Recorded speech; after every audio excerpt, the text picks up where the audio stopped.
Welcome back friends. Katika kipindi kilichopita tulikuwa na discuss kuhusu the common ion effect in solubility, na tukiwa tunaelekea kumalizia topic yetu ya solubility kwa sababu ni fupi, to discuss kuhusu ionic product and prediction of the precipitation formation of spongy soluble substance, na finally tutaenda kumalizia na factors affecting solubility. What is ionic product of spongy soluble substance? Tulizungumza kuhusu the solubility product, tukasema solubility product ni kitu gani? Ionic product of a spongy soluble substance is the product of concentration of ions of spongy soluble substance, each related to its power of their stoichiometric coefficient, and at any concentration of solution, which might be saturated, unsaturated, or supersaturated solution. Remember, we discussed the concept of KSP, and we said for substances such as silver, chloride, if we want to calculate the KSP, tutapata silver ile pale aqueous and chlorine negative aqueous. If we want to calculate the KSP for this solution, that means it will be KSP is equal to concentration of silver ile pale and concentration of chlorine yule pale. But this is at equilibrium. KSP is calculated when the solution is at equilibrium. We have some value which is known as QSP. This is ionic product. This is known as the solubility product. This is solubility product. But this one is the ionic product.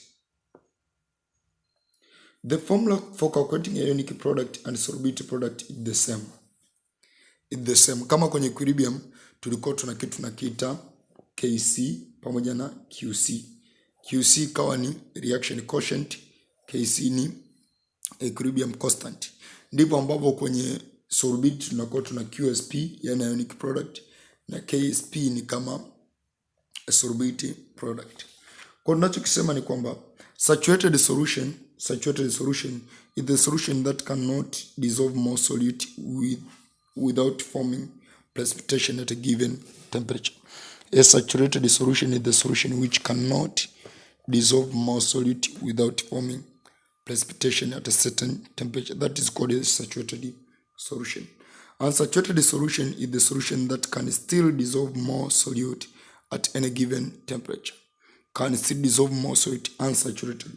But the supersaturated solution is the solution which, with more solute beyond its saturated level or its saturation point, the point at which a liquid cannot take up more of solute at given temperature. Kwa saturated solution ni ile ambayo haiwezi ikadissolve more solute without forming precipitation. Unsaturated, it can dissolve more solute.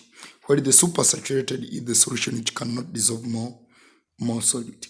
Ionic product is denoted by QSP, and it is used to check whether the precipitation will occur or not when mixing the solution.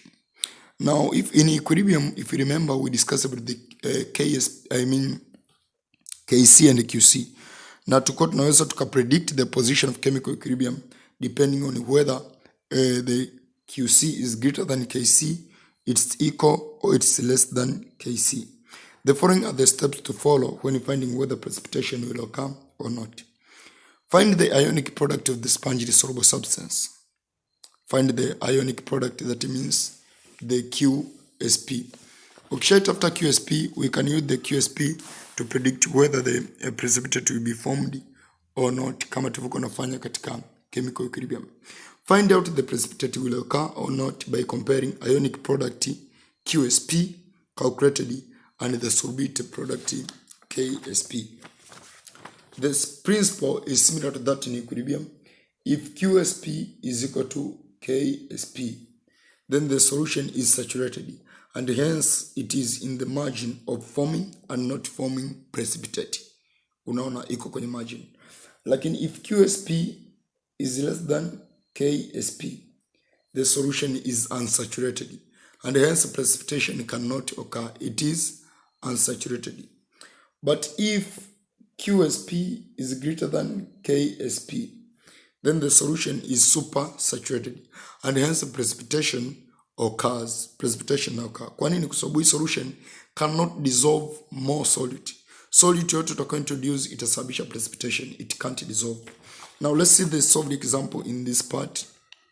Kwa mfano swali, a 200 mils of 1.3 times 10 power negative 3 m silver nitrate is mixed with 100 mils of 4.5 times 10 power 3 m sodium sulfate solution. Will the precipitation of silver sulfate occur? Now solution. Katika data nimepewa volume ya solution. Volume 1 ni sawa na 200 ml. Volume 2 ni sawa na 100 ml. Nimepewa molarity 1 ni sawa na 1.3 times 10 power negative 3 m of silver nitrate. Na nimepewa molarity 2 ni sawa na 4.5 times 10 power negative 3 m of sodium sulfate. Hasa tumeulizwa precipitation of silver sulfate. Given KSP for silver sulfate tumepewa ni 1.6 times 10 power negative 4 44. Sasa mimi nafanya hili swali. Kwanza tuna calculate number of moles za kila mmoja hapo. Number of moles ambazo tunaweza kuwa tumezipata, unaona, za kila mmoja, au tunaweza calculate tu concentrations za kila mmoja hapo.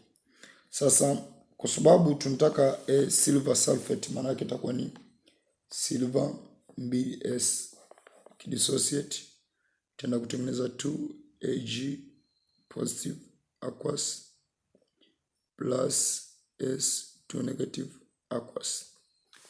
That is QSP will be equal to concentration of silver square concentration of sulfur to negative ile pale, unaona. But how do we get concentration of silver and how do we get concentration of sulfur? Concentration of silver is equal to ile concentration ya silver ya mwanzo ambayo ilikuwepo, volume ya silver halafu gawanya kwa total volume of silver nitrate ambayo ilikuwepo, gawanya kwa total volume times molarity. Tungeweza kuambia njia nyingine lakini ingekuwa ni complex sana. Hii hapa itakuwa ni sawa sana concentration ya silver itakuwa sana volume ya silver ni ngapi? Silver nitrate ni 200. Total volume ni 300. Mara molarity 1.3 times 10 power negative 3. Kwa hiyo 200 gawanya kwa 300. Tutapata 8.67 times 10 power negative 4.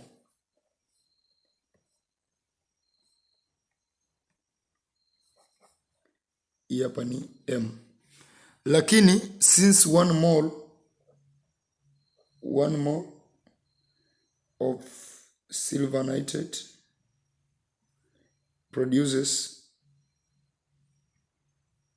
1 mole of silver. Kwa concentration ya silver itakuwa ni ile ile. Na tukija kwenye upande wa sulfur, ambao pia tunakuwa tuna concentration of sulfur ni sawa na volume 100 gawanya kwa 300 4.5 times 10 power negative 3 m. Kwa hiyo 100 gawanya kwa 300 4.5 exponent negative 3. 1.5 exponent negative 3. Negative 3 M. Kwa hiyo hizi ndo molality, na pia since 1 mole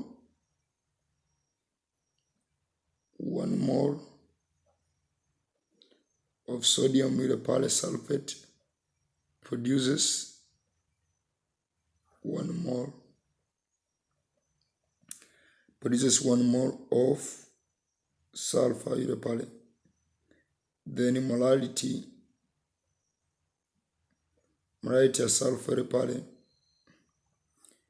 is 1.5 times 10 power negative 3 m. Kwa hiyo from hapo unaweza calculate hiyo QSP moja kwa moja. QSP sitaki kwenda page nyingine, nitapata shida kupata majibu. 8.67.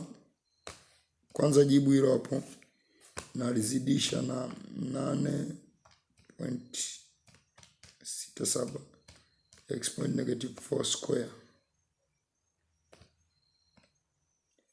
napata ni 1.128 times 10 power negative 9. Naona mole cubic dm power 9. QSP ni 1.128 times 10 power negative 9. Hiyo ndio QSP. Sasa ukija kuangalia ni kwamba value ya KSP tulipewa ni power negative 44. So unaweza kuona QSP is greater than KSP. How do we predict? The precipitation will occur. Example ya pili in this part. Example number 2. You need to be very careful with these questions kwa sababu zinakuwa zina a different technique. Find out if the precipitation will occur when a 50 cm cube of 0.01 aluminum chloride solution was mixed with the 50 cm cube of 0.01 sodium hydroxide solution. Given that KSP for aluminum hydroxide is 6.32 times 10 power negative 6. Kwa hiyo ni kwamba tumepewa volume 1 ni sasa na 50 cm cube, mlaite 1 ni 0.001 aluminum chloride 3. It was mixed with volume 2 which is 50 cm cube. Then mlaite 2 is equal to 0.01 sodium hydroxide. Then you are given the KSP for the solution 6.32 times 10 power negative 6 mole power 4 dm power negative 12. From there tumeulizwa precipitation of aluminum hydroxide. So aluminum hydroxide yule pale will dissociate it to form aluminium 3 positive aqueous plus 3 hydroxide negative aqueous. So QSP will be equal to concentration of aluminum ions times concentration of hydroxide ions power 3. Kwa hiyo from there ni kwamba tutafuta concentration of aluminum pamoja na hydroxide. Concentration of aluminum ions ni sawa sana volume ambayo ni 50 ganya kutoka volume 100 mara 0.01. So tutapata 50 ganya kwa 100 mara 0.01 ni 5 times 10 power negative 3 m. Concentration pia hydroxide itakuwa sana 50 ganya kwa 100 mara 0.01. Hii pia tutapata 5 times 10 power negative 3 m. Now ukumbuke kitu kimoja hapa, tunadili na ions ambazo zote zinakuwa produced moja. Kwa mfano aluminium chloride ukidissociate utapata in complete dissociation utapata aluminium 3 positive plus 3 chloride. Unaona? Hasa tunadili na aluminium ambayo inatengenezwa moja. Tungekuwa na deal na chlorine ambayo inatengenezwa 3. Hii hapa tungezidisha mara 3. lakini na deal na aluminium ambayo inatengenezwa moja. You need to be very careful with this. Very careful with this. Kwa sababu usipokuwa careful na hiyo utakosa swali lako kama litakuwa lina technique kama hiyo hapo. Finding for QSP, it will be 1, it will be 5, -3 power 4, 6.25 times 10 power -10. So it is QSP is equal to 6.25 times 10 power -10 mole power 4 dm power -12. On power -10, KSP equal power -6. So QSP is less than KSP. Precipitation haitatokea. Precipitation will not occur. Precipitation will not occur. Tuna concept ya kitu kinaitwa fractional precipitation. Fractional precipitation. Fractional precipitation is the selective precipitation through which one ion is precipitated in preference to other using the same precipitating reagent. Ion moja anakuwa precipitated before the other. Inaitwa fractional precipitation. For example, in a mixture of chlorine and chlorate ions, selective precipitation of one ion is possible using silver ion. The controlling factor of fractional precipitation of chlorine and chromium ion is the KSP value of silver chloride na silver ikiwa silver chlorate. Unaona, silver chlorate. Kwa KSP value ndizo ambazo zinachagua ipi precipitate, ipi is precipitate. Generally, the tendency of precipitating one ion in preference to other using the same precipitating reagent is that a substance which has smaller KSP value is precipitated first, and the one which has greatest KSP value will be last to be precipitated. Smaller KSP value will be precipitated first. Example, hydrogen sulfide is passed into a solution containing copper 2, then huyo hapa silver pamoja na calcium. Hydrogen sulfide imekuwa passed into solution containing copper 2, silver pamoja na calcium, each at concentration of 0.01 m. Arrange the order at which sulfides are precipitated. Calculate the concentration of sulfide ions at which each sulfide is precipitated, given that KSP for calcium sulfate ni hapa, for silver sulfate ni hapa, na copper sulfate ni hapa. So the smaller the value of KSP, the faster the precipitation. Silver sulfide it precipitate first because it is -50, followed by copper, and then finally is calcium. So silver sulfate will be precipitated first, then it will follow copper sulfate and then calcium sulfate. To calculate the concentrations, we need just to know how to calculate the value of KSP. Na hizo tulisha discuss kule mwanzoni, so I will not repeat them again. How to calculate the different concentration of ions katika calculations kama hizo. Finally, let's complete our topic by discussing the factors affecting solubility of a substance. Solubility substance inakuwa affected na factor gani? Kwanza moja ni temperature. The solubility of most substances increase with an increase in temperature. If a substance is dissolved in a nearly saturated solution endothermically, then the change in temperature of solution is greater than 0. Its solubility increases with a rise in temperature and vice versa.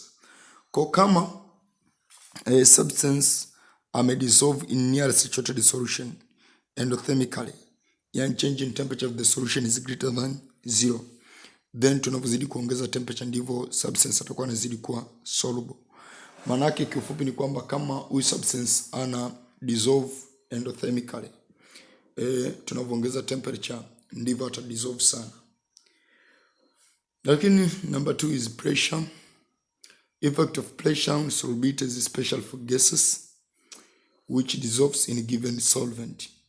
Solubility of gases in a given solvent increases with an increase in pressure of the gas. This is in accordance to the Henry's law. In accordance to the Henry's law, which said that the solubility of gases in a solvent is direct proportional to the pressure of that gas with which it is in equilibrium. Unaona, the solubility Henry's law states that solubility of a gas in a solvent is direct proportional to the pressure of that gas with which it is in equilibrium. Unaona, but pressure has very little effect on the solubility of solids and liquids.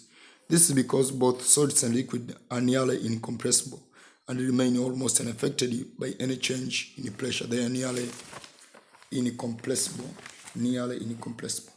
Number 3 is the nature of solvent ambayo imetumika. Remember tumediscuss sana kwenye general chemistry, polar dissolve polar. Kwa unavyochukua kitu kama sugar unakidissolve kwenye organic solvent, probably akita dissolve. Not all solute dissolves in a particular solvent. A solute dissolves in a solvent if intermolecular interaction are similar in the two. This is due to like dissolve like. Polar dissolve polar, non-polar dissolve non-polar. For example, polar solvent dissolves polar solutes and non-polar solvent dissolves non-polar solute. Non-polar solvent dissolves non-polar solutes. Number 4 is the common ion effect. Kama tulivyosema, common ion effect huwa inapunguza sorbate. The common ion effect huwa inapunguza sorbate. So the sorbate of spongily soluble substance is found to decrease if there is a common ion effect. If the excess common ion are added till the ionic product is greater than the sorbate product, the precipitation is formed. However, to ensure complete precipitation, the ion, if it is an ion, must be only slightly excess. Why? This is because in large excess of common ion, there is complex compound formation which is soluble and has precipitation starts to dissolve. Kwa ukiongeza sana concentration ikawa kubwa, utakuta tayari ile PPT yako iliyotengenezwa precipitate inaanza kudissolve. Another factor, the complex compound formation. Kama tulivyosema, formation of complex compound inafanya precipitate iwe soluble tena. The formation of precipitate due to addition of a solution which provides common ion is true if and only if a substance is added to small amount. Ikiwa added in excess, in a form complex and it dissolves. But if the reagent which provides common ion is added in large excess, the precipitate formed initially dissolves completely, and the compound which is at first place appear insoluble become highly soluble. The extra common ion combine with metallic ion from precipitate and form the complex compound. Regarding the complex compound, hiyo tunaisoma kwenye inorganic chemistry, but if you didn't study it in organic chemistry, we have a little discussion here. Complex compound is the compound which consists of the several ligands coordinated to a central metal atom by dative or coordinating bond. Ligands are non-metallic ions or molecules which is capable of donating lone pair of electrons to the central metal atom. Central metal atom ni metallic ion which is capable of accepting lone pair from ligand due to the presence of empty orbital in the electronic structure. Any complex compound must be enclosed in square bracket. Hizi ni detail ambazo zote tulisha discuss katika inorganic chemistry. Kama kusoma inorganic, basi uniambie ni kutumia vipindi vya inorganic. The number of dative bonds the ligand forms with the central metal atom is called the coordination number. For example, the above compound ambayo ni hapa inakuwa na coordination number ya 4. The following below is the list of common central metal atom with their respective coordination numbers. Hivi vitu vyote tulisha discuss katika inorganic chemistry. Therefore, any question which is one of the following forms can be answered or explained by complex compound. Kwa mfano, addition of a solution to another solution lead to formation of precipitate of one substance, which then dissolves when one of the reagents or solution becomes in excess. That's because of the complex compound formation. One particular salt or solute is insoluble in one solvent, but is highly soluble in another solvent. It is also because of the complex compound formation, a complex compound formation. And number 3 is the addition of a certain solution to another solution lead to formation of precipitate in the presence of another reagent. The precipitate expected is not found. Yani ukiadd solution moja kwenye solution nyingine, precipitate inaotokea. If we add another reagent, then precipitate inafanyaje? Ina dissolve. Yoyote ni kutokana na scenario mbalimbali katika complex formation. Kwa mfano, when sodium hydroxide is added to a solution containing aluminium ions, white precipitate is formed which dissolves when sodium hydroxide becomes in excess. Why? It's because when sodium hydroxide is added to a solution which contain aluminium ions, tend to form white precipitate of aluminium hydroxide is formed. So you get white precipitate of aluminium hydroxide. But when sodium hydroxide becomes in excess, the precipitate dissolves due to the fact that hydroxyl ions liberated by the sodium hydroxide combine with aluminium ions from the precipitate to form tetrahydroxyaluminate complex ion, which is soluble. Example 2 in this part, lead 2 chloride is slightly soluble in dilute HCl, but highly soluble in concentrated HCl. Slightly soluble in dilute HCl, but highly soluble in concentrated HCl. Explain.